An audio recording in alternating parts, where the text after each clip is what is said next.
Hello and welcome back to Drilled. I'm Amy Westervelt. This week, we're thrilled to be republishing a series on our site from the Xylem about a small town in Texas that happens to be the country's top oil export hub. But it wasn't always that way. About 10 years ago, residents bought houses next to a naval base. Maybe not ideal, but they could get a house near the ocean in an affluent, sleepy community. Then the naval base shut down. The export terminals took over, and this predominantly white, conservative, affluent town became a fence line community. Alex Ip, who reported and wrote the series, is here to tell us more.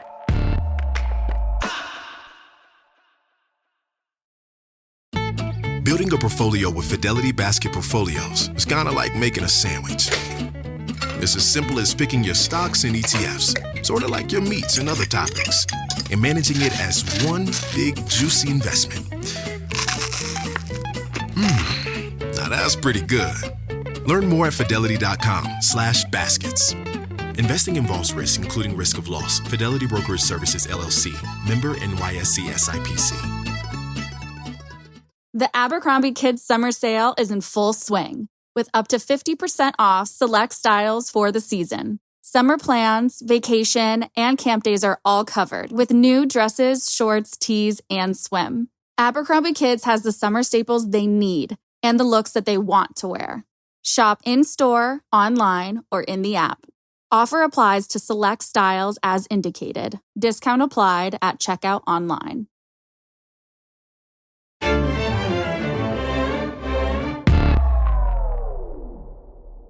Hi, my name is Alex Ip. I'm the founder, publisher, and editor of The Xylem. I would love to hear, Alex, how you first stumbled across this town, because it has so many standout, weird little facts about it. And I'm like, how have I never heard of this place? Yes, so I have to thank the Society for Environmental Journalists, which I am a member, and also the Institute for Journalism and Natural Resources. They organized a post-conference tour in SCJ 2022, which was in Houston at the time. And I was invited to participate in this trip along with a number of other journalists to go down to South Texas, to the Texas coastal bend, which is where Corpus Christi is, and also to surrounding towns and villages. So we wanted to understand what are some environmental challenges facing this part of the country where there's a lot of oil and gas activity. So this little town that we're talking about is Ingleside on the Bay in Texas. This town has around 614 people as of the last census, and it is a reasonably wealthy town in South Texas. It has the second highest home prices within the Corpus Christi metro area. It has access to Corpus Christi Bay, which is one of the larger bays that connects to the Gulf of Mexico. It is also a town that's really white. Census data shows that roughly 85% of their residents are white.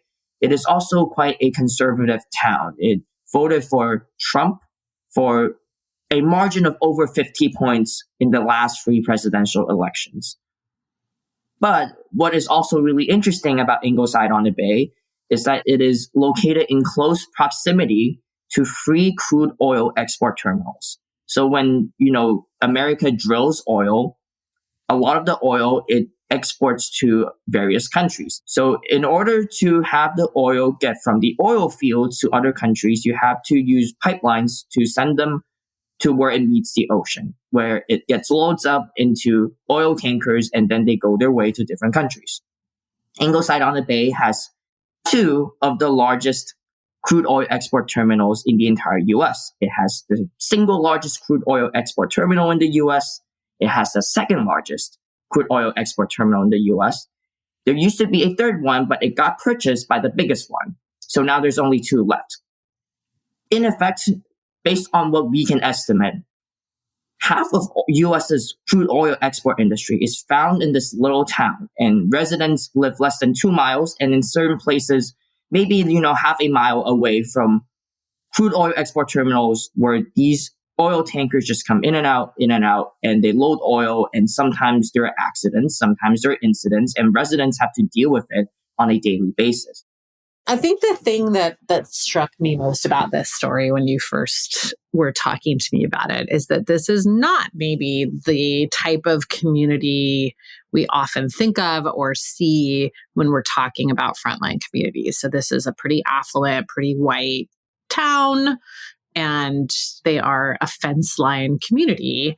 I'm curious what you found when you talk to people, like how do they view themselves in comparison to other fence line communities? Are some of these people folks who have maybe voted for policies that they're now being negatively impacted by? Yeah, so I do want to add a caveat that I never asked directly any of the sources that I talked to, what political party they identify with. Who did you vote for? No, I didn't ask them because this is not an issue that belongs to one political party or not. This transcends political boundaries because you can just observe the impact that they're facing on a day-to-day basis. It doesn't care whether you belong to a political party or another political party, or you don't believe in political parties at all. One thing I did notice was a lot of residents moved in about 10 years ago. That's when the home prices started increasing. A lot of them weren't really aware of what was happening because the place where all these crude oil export terminals used to be was a naval station, but people just sort of lived with it. There are drawbacks to being next to a naval station, but that people lived with it. There's a lot of people who used to be related to, the military communities. And now this former naval base has a new life as a crude oil export terminal. And these residents were sort of just thinking about retiring, thinking about having a good time. They wanted to go fish. They wanted to go eat seafood. They wanted to just hang out, do their thing. And now they're realizing that this is no longer something they can do on a day-to-day basis. And they are upset about this. They are shocked, I would say. They couldn't really figure out why this would happen to them.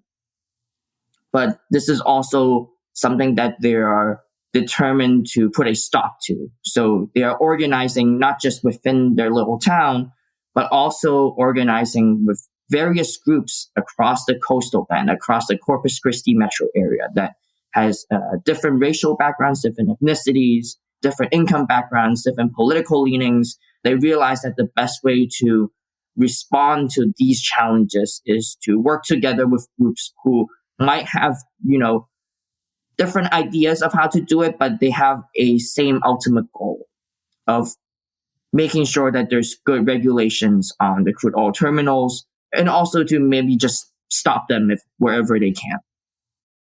That's super interesting.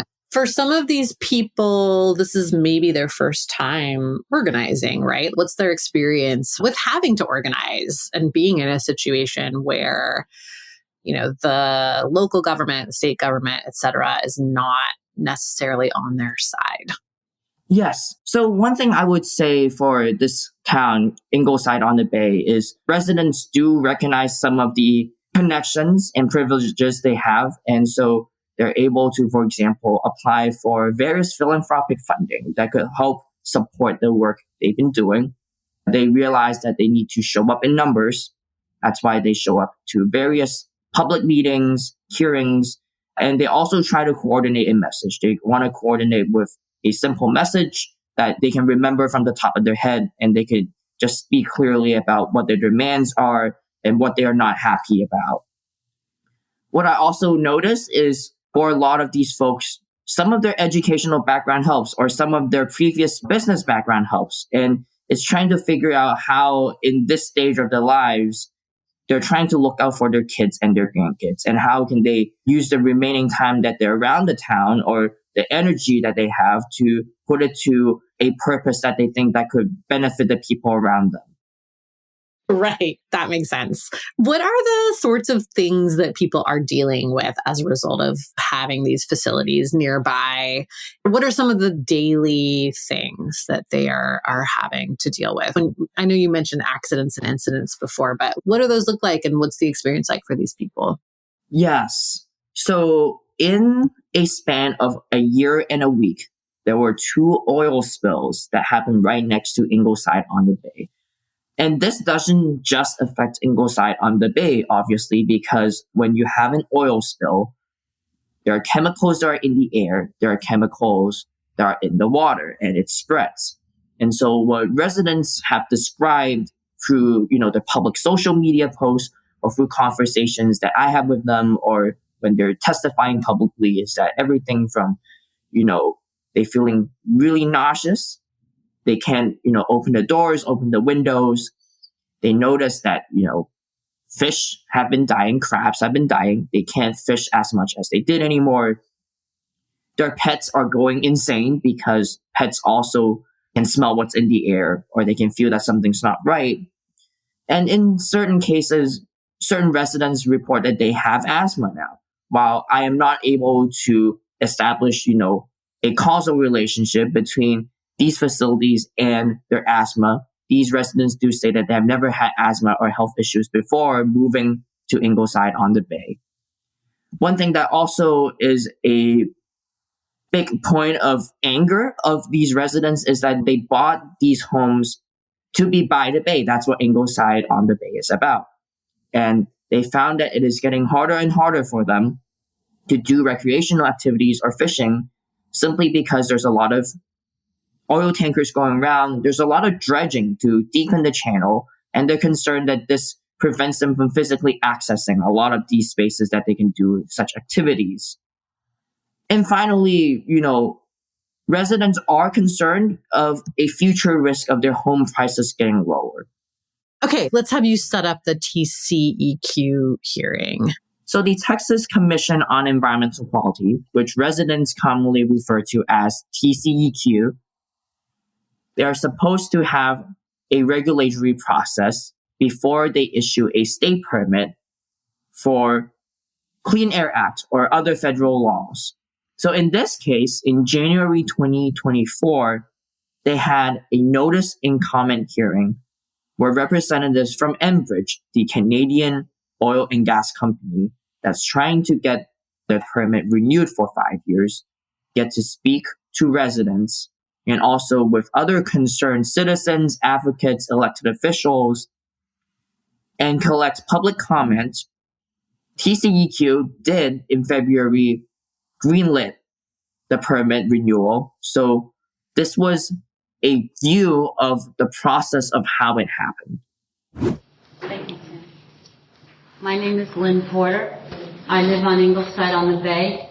I am approximately a half a mile from your wonderful facility.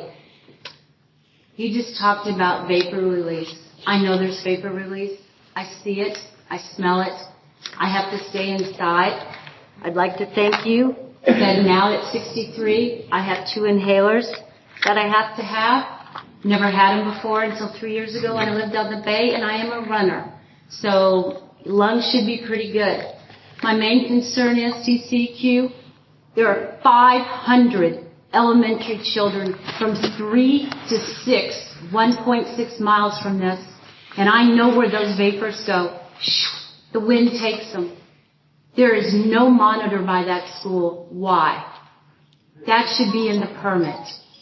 There is no monitor at any of our schools.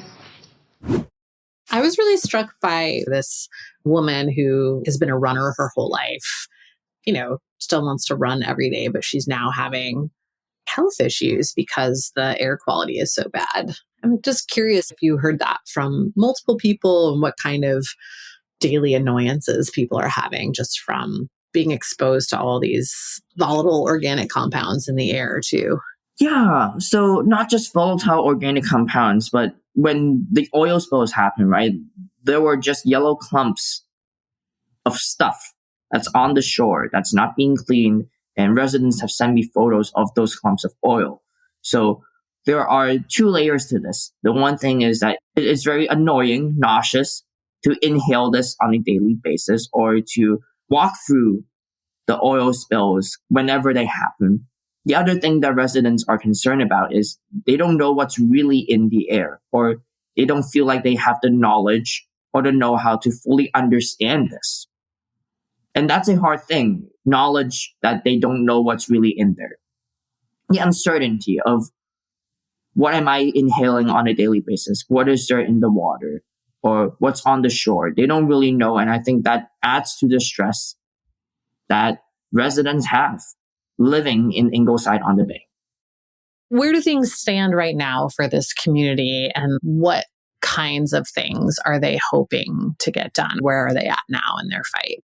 Yeah, so two of the U.S. largest crude oil export terminals are located right next to Ingleside on the Bay. Not only that, there's been a plan for one of those companies, Enbridge, a Canadian oil and gas company, to work with Yara, who is a Norwegian chemical company, to build a facility that creates ammonia. And this ammonia will be exported to support agricultural needs, and that won't be sold in the US. So a lot of residents are trying to fight the ammonia facility. They're also trying to intervene in this process where these facilities need to get their licenses renewed every 5 years. And so residents have been showing up to public meetings, showing up writing letters, writing public comment. And the public comment petition period is still active until May 28th. And residents are hoping that the federal government would step in and hold not just the oil company accountable, but also the TCEQ, which is the state level environmental regulatory agency, accountable so they could make sure that these companies don't pollute the environment, and also not to emit various greenhouse gases or various pollutants that will harm the community. One thing I also wanted to note is how much data is important and how when we don't have data, things fall apart. So one thing that's which really struck me when I was doing this reporting process, which was also confirmed by the TCEQ, was that they did not have a single air quality monitor that the state set up in the entire county of where Ingleside on the Bay is. So this is San Patricio County in South Texas. All the sensors are in Nueces County, which is on the other side of Corpus Christi. So the question is, if there's no data that residents can access from the state government, then what they can do in this case, do they buy their own sensors and risk not having the data that they collected from these sensors accepted by various agencies? Do they just give their best shot at what the government can give them? Or do they trust self-reported data from all these oil and gas companies and try to make the best out of it? That's a big thing. You know, if you don't have data, it's very hard to start a conversation. Or if you don't have the data, you can't see the trends, you can't see the outliers. What we can know is that the risk of toxic chemicals in San Patricio County, which is where this little town is located, has increased 17 times since 2018, which means that it is now more risky to live on the side where Ingleside on the Bay is compared to where Corpus Christi is and where all the oil and gas development happened earlier last decade. The final thing that I've been noticing is that, you know, the Trump administration has deleted certain federal data and federal databases, and that has affected residents and has affected my reporting. When I was starting this investigation, it was late into the Biden administration. At the time, there was data, but the data has been outdated because it takes, you know, up to a calendar year for the reporting to happen and for them to be uploaded to public databases for people to see, which also means this data that we're working with, that we're citing in this reporting, represents a snapshot in time. It's something in the past. And when we're looking at the breakneck pace of how this oil and gas expansion has been, you know, we've been hearing that Enbridge, for example, nearly doubled how much oil they export every day just in the past year. Then that's something that residents are essentially playing a game of catch up. And now, in the Trump administration, certain databases such as EJ Screen, or short for Environmental Justice Stream, which looks at various types of risks that certain neighborhoods face, that's been taken offline, which means that residents have fewer data to work with to compare their own situations what's happening to nearby towns across the state or compared to some environmental justice hotspots such as Cancer Alley or Beaumont, Texas. And when we have less and less data, our journalism work is harder, for one. And the second thing is residents just feels like, they're being hit in the dark, that they don't know what's happening to them. And that is something that, we have to grapple with as environmental journalists moving forward. How can we gather data that is accurate and authoritative, without relying on what the federal government has given us in the past? That's so huge right now. I don't think people really realize what we're losing as the government eliminates programs that collect this data, takes the data offline, makes it illegal to share the data. The Environmental Defense Fund just had to sue the government to get the greenhouse gas inventory released, for example. Yes, and I love ProPublica. They've been doing top-notch work. I love, Inside Climate News. They've been doing top-notch work. I want to shout out the work that Lisa Song, Al Shar, Lila Younes, and also Dylan Bador has been working on in this region. And I've benefited a lot from their prior reporting before I started my reporting. But what I realized was, they rely on data as well. And for example, when ProPublica published the most detailed map of cancer-causing industrial air pollution in the United States, it published the story in 2021. But the data in the map covers emissions from 2014 to 2018, which was 3 years ago. The time that we have to spend to verify all the data, which also means that we are playing catch up as well. And we're not being able to show residents in real time what they're dealing on a day-to-day basis.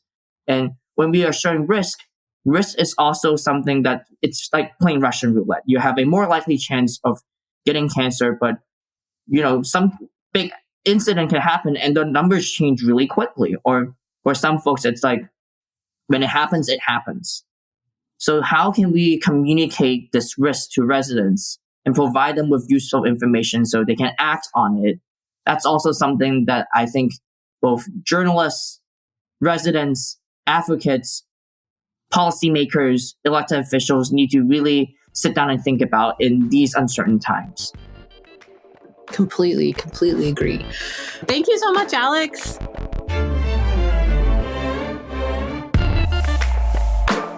That is it for this time. You can check out the rest of Alex's 3-part series at thexylome.com. That's THEXYLOM. Drilled is an original Critical Frequency production. This episode was produced by Peter Duff, reported and hosted by me, Amy Westervelt, fact-checked by Shilpa Jindia, and scored with the song A Bird in the Hand by Forknown. Check out drilled.media for more and make sure you are subscribed to the podcast so you don't miss the first episode of our new season coming next week. Thanks for listening, and we'll see you next time.